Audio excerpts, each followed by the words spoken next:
नमस्कार, सर्वांचे खूप खूप स्वागत आहे माझ्या यूट्यूब चॅनलवर। तुम्हा सर्वांना आजचा दिवस खूप छान, सुखाचा, समाधानाचा आणि आनंदाचा जावो हीच देवासमोर प्रार्थना करून पुन्हा एका नवीन व्हिडिओला सुरुवात करते। त्या 22 ऑगस्टला म्हणजेच शुक्रवारी आलेली आहे श्रावण अमावस्या।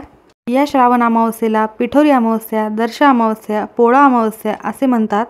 या श्रावण अमावस्येचा प्रारंभ उद्या 22 ऑगस्टला सकाळी 11:55 होणार असून समाप्ती ही 23 ऑगस्टला सकाळी 11:35 होणार आहे आणि म्हणूनच ही पिठोरी अमावस्या 2 दिवस साजरी केली जाणार आहे।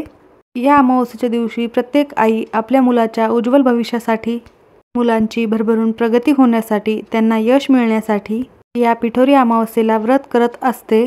जर तुम्ही सुद्धा या श्रावण अमावस्येचं, पिठोरी अमावस्येचं व्रत करणार असाल तर ते तुम्हाला 22 ऑगस्टला म्हणजेच उद्या शुक्रवारी करायचे आहे। या दिवशी पोळा हा सण देखील साजरा केला जातो। प्रत्येक महिन्यामध्ये अमावस्या तिथी ही येत असते आणि प्रत्येक महिन्यातील अमावस्येचं महत्त्व हे वेगवेगळे असते। 22 ऑगस्टला पिठोरी अमावस्या आहे, तर या दिवशी पोळा देखील साजरा केला जातो आणि ही अमावस्या शनिवारी संपणार आहे। शनिवारी आलेली असल्यामुळे या अमावस्येला आपण शनी अमावस्या असे देखील म्हणू शकतो। या पिठोरी अमावस्येला विवाहित महिला आपल्या मुलांच्या दीर्घ आयुष्यासाठी, सुख समृद्धीसाठी उपवास करत असतात। तर हा उपवास 22 ऑगस्टलाच करायचा आहे। अमावस्येला जे काही आपण उपाय आणि सेवा करत असतो, तर श्रावण अमावस्या दोन्ही दिवशी आहे, म्हणून तुम्ही शुक्रवारी आणि शनिवारी दोन्ही दिवशी हे उपाय करू शकता। ही अमावस्या अत्यंत महत्त्वाची असल्यामुळे या दिवशी काही प्रभावी उपाय आणि सेवा केल्या जातात। उद्या आहे पिठोरी अमावस्या।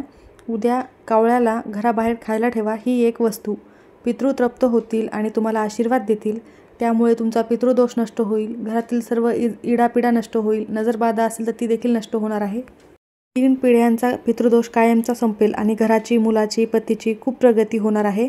तर हा उपाय कसा करायचा आहे, म्हणजेच कावळ्याला काय खाऊ घालायचे आहे आणि कोणत्या वेळेत, संपूर्ण माहिती मी तुम्हाला या व्हिडिओमध्ये देणार आहे।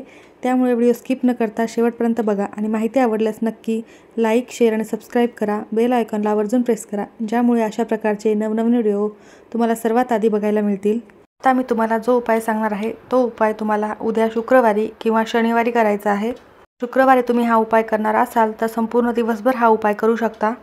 शनिवारी हा उपाय करणार असाल तर शनिवारी सकाळी 12 वाजण्याच्या आतच तुम्हाला हा उपाय करायचा आहे। म्हणून तुम्हाला जेव्हा केव्हा शक्य असेल तेव्हा दोन्ही दिवशी तुम्ही या वेळेच्या मध्ये हा उपाय करू शकता। जर तुमच्या घरात सतत भांडणे होत असतील, तुमच्या घरामध्ये सतत नकारात्मकता जाणवत असेल, सतत वाईट विचार येत असतील, तुमच्या घरामध्ये कोणाचीही प्रगती होत नसेल, मुलांची प्रगती होत नसेल, पतीला नोकरीमध्ये किंवा व्यवसायात यश मिळत नसेल, मुलांना कोणत्याही क्षेत्रामध्ये यश मिळत नसेल, किंवा तुमच्या घरामध्ये लग्नायोग्य मुलं-मुली असतील पण त्यांचा विवाह योग जुळून येत नसेल, तर अशा सर्व समस्यांवर हा उपाय खूप महत्त्वाचा ठरणार आहे। घरामध्ये पैसा येत नाही, पैसा जरी आला तर तो कोणत्या ना कोणत्या कारणाने बाहेर निघून जातो, घरामध्ये सतत आजारपण असेल किंवा तुम्ही खूप कष्ट आणि मेहनत करताय पण त्याला तुम्हाला हवा तेवढा पैसा, हवे तेवढे यश मिळत नसेल। बऱ्याच वेळा आपल्या घरामध्ये अनेक समस्या असतात, परंतु त्याचे नेमके कारण कळत नाही। परंतु या सर्व समस्या आपल्या घरामध्ये कशामुळे आहेत, तर त्या पितृदोषामुळे देखील येऊ शकतात। जर आपल्या घराला पितृदोष लागलेला असेल तर अशा अनेक समस्या निर्माण होऊ शकतात।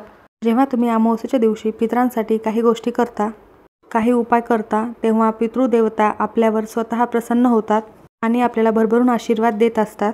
या अमावस्येच्या दिवशी पितृदेवता मृत्यूलोकातून पृथ्वीलोकामध्ये येत असतात आणि म्हणूनच अमावस्येच्या दिवशी त्यांच्यासाठी तर्पण, पिंडदान, नैवेद्य करणे खूप महत्त्वाचे असते।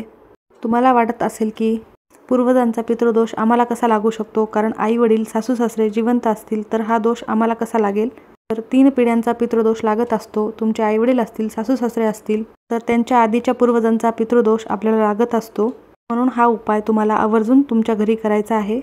पिठोरी अमावस्येला ज्या घरामध्ये हा उपाय केला जाईल त्या घरामध्ये असलेला प्रखर पितृदोष हा संपेल, कारण काही दिवसाचं महत्त्व हे खूप जास्त असते। आपल्या आयुष्यातील सर्व प्रगतीवर ह्या गोष्टी खूप मोठा परिणाम करत असतात। म्हणून हा उपाय करण्यासाठी तुम्हाला अमावस्येच्या दिवशी सकाळी लवकर उठायचे आहे, स्वच्छ स्नान करायचे आहे। स्नान करून झाल्यानंतर तुमच्या देवघरातील देवांची विधिवत पूजा करून घ्यायची आहे व त्यानंतर तुम्हाला थोडासा भात शिजवायचा आहे। हा भात शिजवताना तुम्हाला त्यामध्ये थोडंसं दूध आणि थोडीशी साखर टाकायची आहे आणि असा गोड भात तुम्हाला शिजवायचा आहे। त्यानंतर हा भात तुम्हाला एका पत्तरवाळीवर किंवा एका वाटीमध्ये काढून घ्यायचा आहे। त्यामध्ये तुम्हाला अगदी थोडेसे काळे तीळ टाकायचे आहेत त्यानंतर तुम्हाला हा भात तुमच्या हातामध्ये घेऊन तुमच्या संपूर्ण घरामध्ये ठेवायचा आहे. तुमच्या घरातील प्रत्येक भिंतींना स्पर्श करायचा आहे. त्यानंतर हा भात तुमच्या घराच्या मुख्य प्रवेशद्वारावरून तुम्हाला वरपासून ते खालीपर्यंत उतरवून घ्यायचा आहे. तो तुम्हाला 7 वेळेस उतरवून घ्यायचा आहे आणि घराच्या बाहेर तुम्हाला कावळ्यांना खायला ठेवायचं आहे. तुमच्या अंगणात कावळे येत असतील तर तिथे ठेवू शकता किंवा तुमच्या घराच्या टेरेसवरती कावळे येत असतील तर तिथे ठेवू शकता. जेव्हा हा भात कावळे खातात तेव्हा प्रखर पितृदोष हा नष्ट होत असतो आणि आपल्या घरातील सर्वांची प्रगती होत असते. त्याचप्रमाणे पितृदोषामुळे तुमच्या आयुष्यात काही समस्या निर्माण होत असतील तर त्या सर्व समस्या दूर होतात. म्हणून हा एक उपाय तुम्हाला श्रावण पिठोरी अमावस्येला आवर्जून करायचा आहे. हा उपाय तुम्ही शुक्रवारी दिवसभरामध्ये कधीही करू शकता किंवा शनिवारी दुपारी 12 वाजेच्या आत हा उपाय तुम्हाला करायचा आहे. तुमच्याकडे भरपूर वेळ आहे, त्यामुळे प्रत्येकानेच हा उपाय आवर्जून करावा. हा उपाय केल्याने तुमच्या आयुष्यात तुम्हाला सकारात्मक बदल नक्की जाणवतील. माहिती आवडली असेल तर नक्की लाईक करा. सर्वांचे खूप खूप धन्यवाद.